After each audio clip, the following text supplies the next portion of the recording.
Bienvenue à tous, ici c'est Mama Love. Je vous fais cette vidéo simplement pour vous dire que I am back.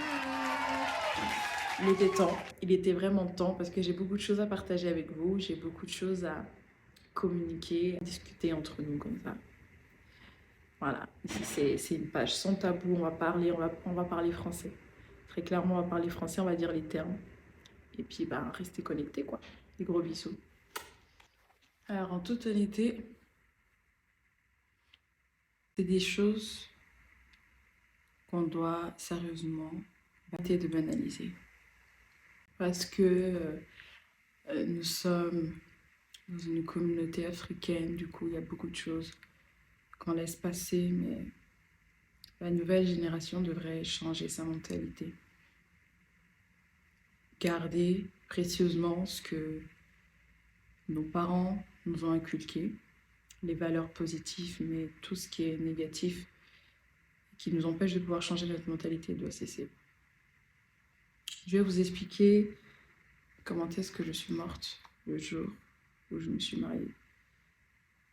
Alors, cette histoire, vous voyez bien que c'est pas moi qui ai décédé, mais une partie de moi, ce jour-là, est partie. Parce qu'il s'agissait simplement de la petite sœur à ma maman. Cette histoire, c'est mon histoire. C'est l'histoire de ma famille, c'est l'histoire de mes proches. C'est une histoire qui nous a beaucoup touchés. Parce que on dit toujours que dans les moments de joie, quand tu organises un anniversaire, une fête, tu vois que même des gens à qui tu parlais plus, ou alors que tu ne côtoies plus, ils vont être les premiers à se réjouir pour toi, pour ton organisation, après que ce soit honnête ou pas, ça c'est Dieu qui sait. Mais on se rend compte que quand on organise un événement, il y a énormément de gens qui sont là te soutenir et qui sont derrière toi. Il y a énormément de gens qui sont là, mais non, sérieux, tu te maries. Il y a même des... Franchement, quand on organise son mariage, on trouve ça vraiment très touchant dans le sens où t'es pas la seule qui finalement t'investit pour ce mariage. Après, de nouveau, est-ce que c'est d'un cœur sincère ou pas? On ne sait pas. Mais dans les moments de joie, on voit comment est-ce que les gens sont derrière nous, vachement entourés. Ça, c'est un autre sujet. Dans les moments de pleurs, on voit aussi comment est-ce que les gens sont présents dans nos vies. Très présents même. Pendant le temps de deuil, tu verras que on se rend compte qu'il y a chez nous, dans nos coutumes, on passe à la maison tous les jours pour pouvoir soutenir la famille. Pendant ce temps de deuil, ça nous a permis à ma famille et moi de pouvoir encore être plus soudés. Parce qu'en même temps, on organisait mon mariage et en même temps, on devait préparer les obsèques de notre défunte tante, paix à son âme. Et cette tante, je peux même pas l'appeler ma tante, tellement c'était ma maman en fait. J'ai des très bons rapports avec ma mère biologique. C'est clairement ma best friend, c'est la seule copine que j'ai aujourd'hui, sans oublier mes sœurs. Mais du coup, quand sa petite sœur est arrivée en Europe, ça a été ma deuxième maman en fait. Ça a été doublement ma copine. On n'avait pas beaucoup de différence au niveau de notre âge. On arrivait vraiment à parler comme des jeunes ensemble. Et c'était notre petite maman à nous. Pendant que j'organisais mon mariage, ma petite maman était simplement malade depuis des années. Et ça s'est aggravé en fait au fur et à mesure du temps. Elle a commencé à me dire, et ça c'est une chose que les gens ne savaient pas, et qui vont apprendre pendant la vidéo. Ma tante a commencé à me dire, je ne serai pas présente le jour de ton mariage, mais quoi qu'il se passe, je veux que tu puisses te marier. Puis nous, on l'a charrié en me disant, non, t'inquiète pas, tu seras là, t'inquiète pas, tu seras présente et tout. Et au fond d'elle, elle savait, et puis au fond de nous, au fond de moi, je parlais pour moi personnellement, je pense que moi et toute ma famille, on savait que ça allait arriver. Mais on ne voulait pas croire que ça pouvait arriver. En tout cas, pas à ce moment-là. Une semaine avant mon mariage, j'ai fait un mariage en 3 étapes. Donc, on fait les fiançailles, la prédot, les dots, l'état civil et le religieux. Et en fait, tous les week-ends se suivaient. L'état civil étant passé, elle m'avait déjà prévenu qu'elle ne serait pas là. Elle sortait de l'hôpital, donc elle était en pleine convalescence. Qu'elle ne serait pas là, mais que pour prendre des forces en fait, pour mon mariage religieux qui serait la semaine suivante. Mon état civil était samedi. Ma tante est décédée le mercredi. Donc le samedi suivant, il y avait mon mariage coutumier. Et le samedi d'après, il y avait mon mariage religieux. Quand elle est décédée, il faut savoir qu'elle allait très bien. Elle allait tellement bien qu'elle avait commencé à reprendre des forces, à danser, à bouger dans tous les sens, à mettre l'ambiance en fait dans la famille comme elle le faisait tout le temps. Quand elle est décédée, elle n'est pas décédée en mode oui, là c'est la fin, je vais mourir. Non, elle était vraiment bien. Elle était au niveau de sa santé, elle avait repris des forces. Et c'est pour ça que ça a été doublement un choc pour nous parce qu'en fait, finalement, quand elle a cessé de respirer, c'est vraiment juste dans son sommeil qu'elle ne s'est plus jamais réveillée. Et pourtant, elle était en bonne santé. Le programme pour notre mariage coutumier, on avait prévu X et Y choses. Et avec le recul, je me dis tant mieux, ça s'est pas fait. On a pu quand même faire notre mariage coutumier de manière plus restreinte et puis vraiment uniquement qu'avec les deux familles. Sauf que le jour de mon mariage coutumier, étant donné qu'elle est décédée mercredi et que le mariage coutumier était samedi, de pouvoir quand même se marier parce que de toute manière, c'était sa demande. Donc on a pris notre courage à deux mains, on a dit coûte que coûte, on va se marier. Ce qui s'est passé, c'est que, étant donné qu'il y avait le... Pause, depuis tout à l'heure, je parle d'enterrement, or qu'il s'agit bien du matinga. Donc c'est vraiment le recueillement de la famille avant les obsèques. L'enterrement, je vous rappelle, elle est morte le mercredi et puis nous, on devait se marier le samedi, coutumièrement. Alors, ce qu'on a fait, c'est qu'on a dit quand même à la belle famille qu'on allait quand même maintenir la date, mais qu'on allait faire quelque chose à la maison. Donc, c'est vraiment, ils sont venus déposer les choses et puis on a mangé ensemble, la famille, à la maison. Des invités, des membres, des amis, des proches de la famille qui venaient en fait le samedi à la maison, mais pour le deuil. Vous savez, comme c'est chez nous, dans notre communauté, il n'y a pas de... oui, tu invites quelqu'un pour venir à l'enterrement. Non, dès qu'on sait qu'il y a une personne de ta famille qui est décédée, eh ben, tout le monde vient quand il peut. Et souvent, le week-end, c'est là où tout le monde vient parce que c'est le moment où on a le temps en fait, de pouvoir se déplacer chez autrui.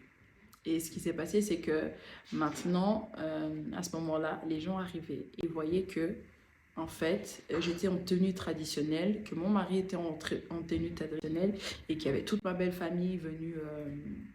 de part et ailleurs, ainsi que les membres de ma famille. Puis les gens étaient choqués de savoir que, en fait, ma tante est morte, mais malgré ça, eh ben, ils ont décidé de se marier.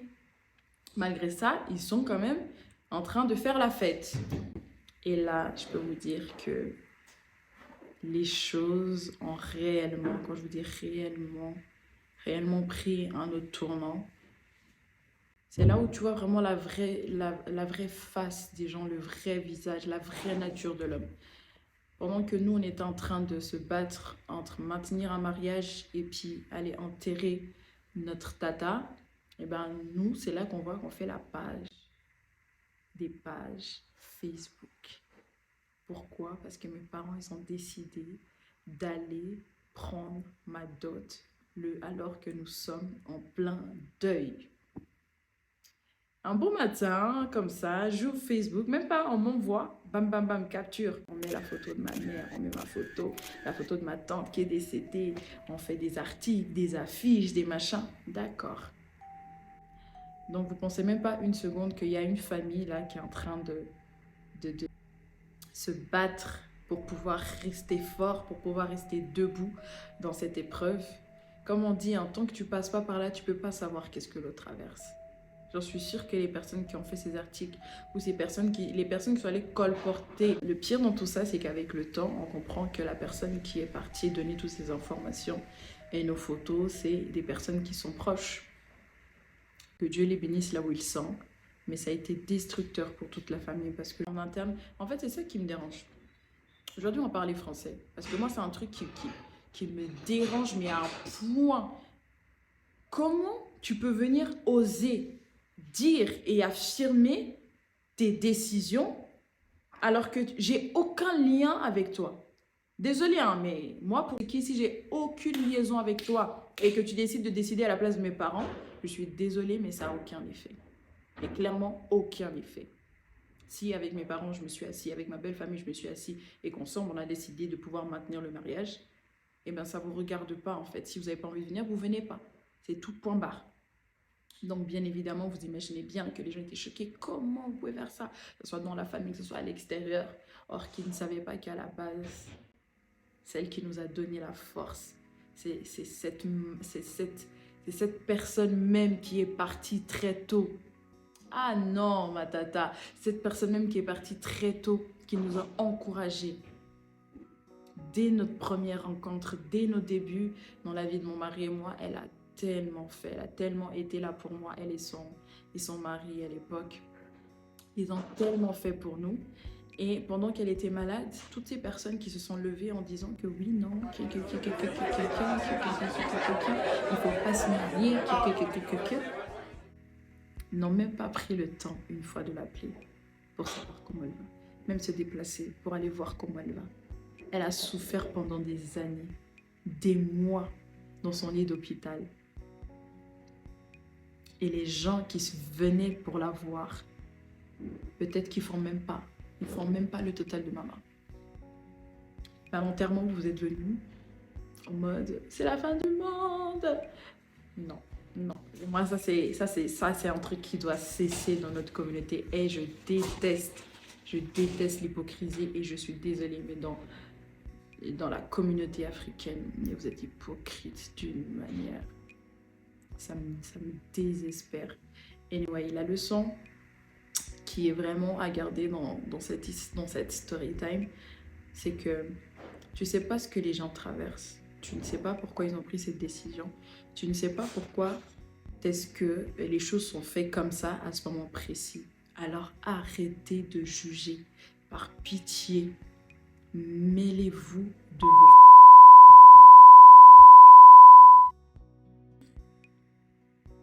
Mêlez-vous de vos affaires, en fait. Mêlez-vous de vos histoires, de vos vies. Ce qui se passe en interne, vous ne connaissez pas et vous ne savez pas. Là, vous voyez, il y en a plein. Ils ont décidé de prendre la parole pour soi-disant défendre l'honneur de ma tante qui était sous terre, que son mari avait décidé, sans même savoir ce qu'elle avait décidé pour ce couple, pour ce mariage. Aujourd'hui, je vis un mariage béni, un mariage heureux. Plus de 7 ans de mariage. Cette histoire, elle s'est passée, c'était il y a 7 ans. Cette histoire, elle s'est passée, c'était il y a 7 ans. De réfléchir avant de parler. Tournez votre bouche dans votre bouche. Arrêtez de juger. Arrêtez. Vous ne connaissez pas la vie des gens. Vous ne connaissez pas la vie des gens. Je répète, vous ne connaissez pas la vie. Je répète encore, vous ne connaissez pas la vie des gens. Donc, stop it. Stop it. Arrêtez tout le temps de tout whipping. Non. Non, quoi. Il faut que ça cesse. Vous mêlez de ce qui ne vous regarde pas. Vous mettez des commentaires dans ce qui ne vous regarde pas. Vous mettez là mon histoire. C'est l'histoire de ma famille. Et plus en détail sur comment est-ce qu'il faut... faire pour s'organiser, parce que je sais qu'avec le temps, j'ai entendu beaucoup d'histoires similaires et je sais que je ne suis pas la seule à être passée par là, nous ne sommes pas les seuls. Et il y a vraiment un mindset à avoir quand tu organises ton mariage et que tu arrives à la fin de ton mariage surtout, et qu'en même temps, tu dois justement organiser des obsèques. Donc, je peux faire une vidéo conseil par rapport à ça, savoir comment faire pour faire son deuil pendant une période de fête, pendant une période de joie. Et ouais, à voir. Je verrai comment est-ce que je ferai par la suite, mais dites-moi en commentaire. So, je vous fais des gros bisous. Et puis on se dit à très vite. C'était ma story time. Et c'était mon histoire.